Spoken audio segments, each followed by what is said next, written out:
Voy a intentar recuperar el canal de YouTube con algo interesante. Además de enseñaros el entorno entre Colmenar y Hoyo de Manzanares, que merece mucho la pena, también os voy a contar una historia que mezcla Iglesia Católica, inteligencia israelí y zombies. Todo ello para intentar explicar una teoría que trata de cómo mejorar nuestro pensamiento crítico y además tener mejores ideas creativas. Quedaros y os la cuento, y además con algunos detalles que os van a gustar. ¡Comenzamos!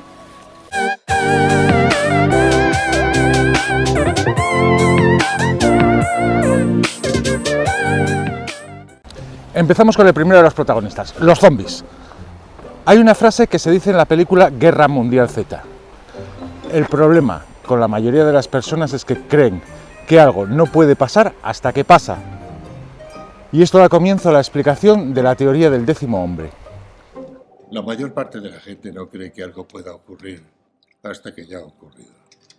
No es por estupidez o debilidad. Es la condición humana. ¿Cómo lo supieron? En esta película también ya se define el segundo actor, que es el gobierno israelí, aunque la historia del gobierno israelí os la contaré un poquito más tarde, que está muy relacionada con la historia de la Iglesia Católica. Y aquí se explica la teoría del 10º hombre. ¿Qué es la teoría del 10º hombre? Imaginad que sois un grupo de personas, se habla siempre de un grupo de 10 personas, evidentemente, que tenéis que afrontar un problema, tenéis que dar una solución. Y de pronto 9 de esas personas llegan a una misma conclusión, quieren abordar el problema de una misma manera o llegan a una misma solución. ¿Cuál es la obligación? Y hablo de obligación para precisamente fomentar ese pensamiento crítico del 10º hombre. Refutar esa teoría, refutar esa solución. Encontrar la manera de argumentar, de definir, de crear otra teoría, otra estrategia, otra solución que vaya en contra de lo que las otras 9 personas han decidido. Incluso aunque esa persona, el 10º hombre, esté de acuerdo con los otros 9. Tenemos que evitar el sesgo de confirmación y tenemos que romper consenso que nos llevaría a un pensamiento plano y a una misma solución sin encontrar soluciones alternativas. Esta regla tiene mucha relación con un concepto de la psicología que es la teoría de la argumentación, que según los estudios de Oswald Ducrot y Jean-Claude Anscombe, en los que se basa, viene a decir que la idea clave es que el valor principal del lenguaje es el argumentativo. Pero argumentar carece aquí del sentido de demostrar y razonar en favor de una aserción que tenía en la retórica clásica o que aún posee en el lenguaje de la lógica. En la formulación de Ducrot, argumentar tiene el valor de hacer admitir un razonamiento, sea lógico o no, para poder llegar a una conclusión que sea aceptable por el destinatario de la enunciación. Y este es Loki, que tira de mí, que dice que ya estoy hasta las narices de estar viéndote hacer el chorra. Luego vinieron Mercer y Sperber a denominar la teoría argumentativa que lleva más allá este concepto, diciendo de una manera resumida, pero alineada con todo lo anterior, sobre que el razonamiento no persigue que encontremos la verdad, sino que tengamos argumentos que validen lo que pensamos. En otras palabras, que si creo en algo voy a intentar convencerte como sea, sin atender a las dudas que puedan surgir sobre ello.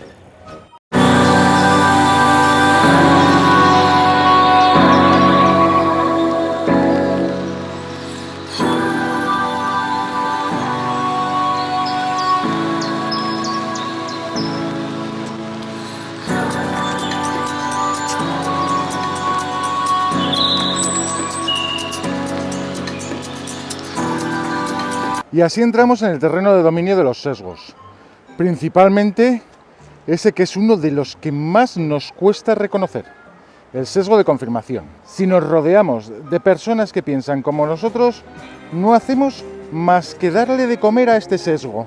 Y Loki me va a tirar al agua. Y por tanto, que en lugar de fomentar el pensamiento crítico, o el fino arte de cuestionarlo todo, lo único que conseguiremos es un pensamiento único y plano. Sea correcto o no, que esa es otra cuestión, ¿eh?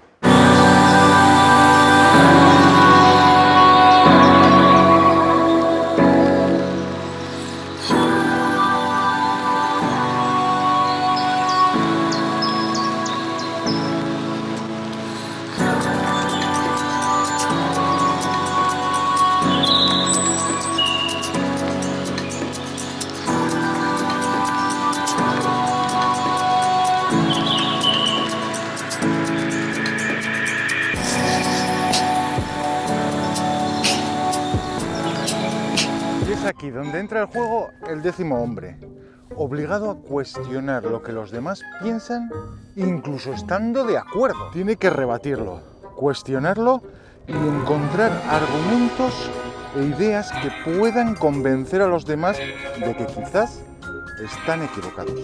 O al menos plantar la duda para que nuevas ideas y soluciones aparezcan. Creatividad, ¿verdad? Y es que en esta idea se basa todo el proceso de innovación y creación. Crear equipos multidisciplinares dentro de la empresa. Y no solo porque deban estar representados todos aquellos estamentos dentro de la empresa que pueden aportar al proceso o que pueden estar en relación con el cliente, sino que estamos juntando ahí diferentes experiencias, diferentes conocimientos, diferentes situaciones y diferentes maneras de abordar los problemas, llegando a soluciones mucho más creativas e incluso mucho más útiles. En resumen, se generan ideas mucho menos dogmáticas y más democráticas. Pero como todo, esto tiene sus pros y sus contras, que los veremos luego al final del vídeo. Pero antes de nada, venga, dale al like, suscríbete, ayúdame que llevo mucho tiempo sin hacer vídeos y sin vosotros esto no va a poder seguir. Y además, ¿por qué no sois el 10º hombre y mujer? Y en los comentarios me decís si estáis de acuerdo o que coño, que esto es una mierda.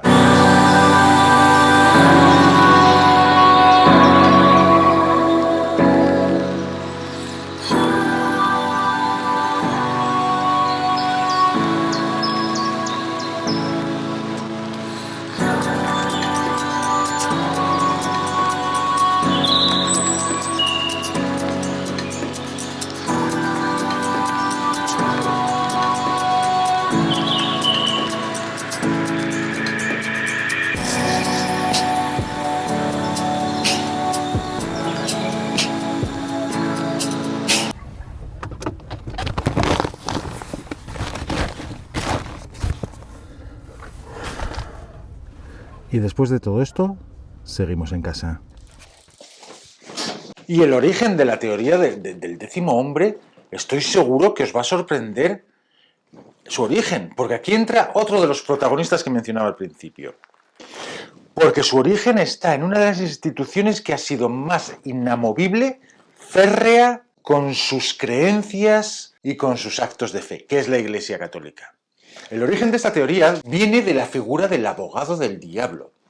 El abogado del diablo era un clérigo que su función era principalmente poner en duda, investigar y certificar todos esos casos de posibles milagros que se valoraban para la beatificación o canonización de diferentes personajes, es decir, para hacerlos santos. Y tengo un dato que os va a sorprender, fijaros, esta figura fue abolida por el Papa Juan Pablo II en 1983. Hasta entonces, gracias a esta figura del abogado del diablo que ponía en duda los procesos de canonización o beatificación, se consiguieron 98 procesos llevados a buen puerto. ¿Sabéis desde que no existe el abogado del diablo cuántos procesos han terminado con una canonización, digamos? Os digo el dato, 500 canonizaciones y 1300 beatificaciones. Igual estamos haciendo santos por encima de nuestras posibilidades. Y llegamos al tercer protagonista, que es el gobierno de Israel. Porque este gobierno sigue manteniendo eso que aparecía en el clip de la película de Guerra Mundial Z, una oficina que es la oficina del abogado del diablo. Y en esta oficina se trabaja como si fueran el 10º hombre, analizando y cuestionando las tesis opuestas a lo aceptado habitualmente. De hecho, se dice que es uno de los motivos por los que Israel salió mucho mejor y más rápido de toda la pandemia del COVID y llegamos a lo que comentábamos antes de venirnos a casa. ¿Cuáles son los beneficios de aplicar esta estrategia del décimo hombre? Apostar por una estrategia del décimo hombre sin duda puede aportar una ventaja competitiva cuando se abordan problemas complejos y situaciones poco frecuentes. Principalmente porque dos motivos. Evita la relajación y es que por tendencia procuramos acomodarnos intelectualmente. Más aún si nadie pone en duda las conclusiones que se sacan dentro de diferentes reuniones. Y estas ideas de grupo no hacen más que confirmar nuestro sesgo de confirmación. Por ello, la estrategia del décimo hombre siempre consigue que se mueva el avispero y que haya ideas nuevas, discusión, debate e incluso el poder cuestionar las ideas que están prevaleciendo dentro del grupo. Y segundo, nos hace ser más creativos en el proceso de dar soluciones. El hecho de cuestionar lo que todo el mundo apoya nos va a hacer ser mucho más creativos y además encontrar la argumentación para conseguir convencer al resto del grupo. Pero volvemos a lo de siempre. Crear las condiciones dentro de la empresa para que esta figura tenga la suficiente fuerza y no aborde excesivos riesgos es complicado.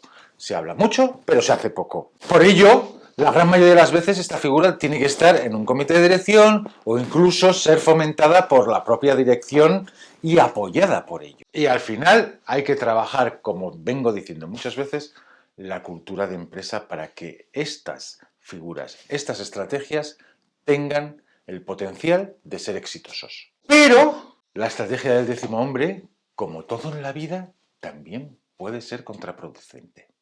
Porque esto de cuestionarlo todo y siempre buscar esa otra idea más creativa o que vaya en contra de lo establecido, está muy bien, pero también puede traer problemas. ¿Qué tipo de problemas? Pues que esto no puede ser algo constante e indiscriminado. Tenemos que conseguir un equilibrio y tenemos que saber cuándo y por qué. Porque cuando dudamos absolutamente de todo y lo cuestionamos absolutamente todo, al final podemos conseguir el efecto contrario al deseado. Porque podemos al final pasar tanto tiempo dudando que no hagamos nada. Por eso, al igual que con el que consideremos el décimo hombre, es importante llegar a un equilibrio entre el cuestionamiento y la certeza. Y utilizar ese cuestionarse todo como un medio para fomentar el pensamiento creativo y la exploración, y no solo para echar por tierra todo lo que venga de los demás. Después de todo esto, ¿quieres ser tú el décimo hombre? Déjamelo en los comentarios. ¿Qué piensas de esta estrategia y cómo crees que se puede implantar en una empresa? ¿Hablamos?